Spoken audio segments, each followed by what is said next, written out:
ছোটবেলার কোনো মজার ব্যাপার যদি জানাতেন। ছোটবেলায় যখন প্রশ্ন করছেন একটা অদ্ভুত ঘটনা বলতে পারি। তুইদের ইমাম ছোটবেলায় স্কুল ফাঁকি দিতেন, খুব সহজ ছিল না। যদি আপনাকে একা ছেড়ে দেওয়া হয় কোথায় যাবেন? বেশ কয়েক মাইল ভিতরে যাওয়ার পর আমি আর যাওয়ার সাহস পেলাম না। ভারী একটা মানুষ, গম্ভীর একটা মানুষ, কিন্তু আপনার সাথে কথা বলে কিন্তু মনে হলো না আপনি এতটা না, ভারী। অনেকে বলে যে উনি খালি আপনি কি কাঁদেন? যদি বলি শেষবার কখন কেঁদেছেন, কেন কেঁদেছেন?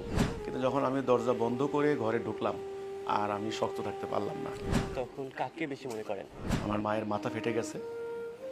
আমি প্রথম খবর পাইলাম মা অজ্ঞান হয়ে গেছেন, গাড়িতে উনি অজ্ঞান। তখন আমি আল্লাহর কাছে বলছি, আল্লাহ আমি কি মাকে দেখতে পাবো না? শত্রুদের এত এত চোখ আপনার দিকে তাকিয়ে আছে, আপনি কি ভিতর থেকে ভয় পান না? আমি মাঝে মধ্যে ভাবি যে যদি আল্লাহ হিজবুত তৌহিদ না দিত আমি কি করতাম। কি বলতেন? রোহিঙ্গা শিশুদের যদি আমি পেতাম আমি তাদেরকে বলতাম যে আপনি যদি বাংলাদেশের ক্ষমতায় আসতেন প্রথম কি কাজ করতেন? প্রথম কাজটাই হবে জনগণের নিরাপত্তা।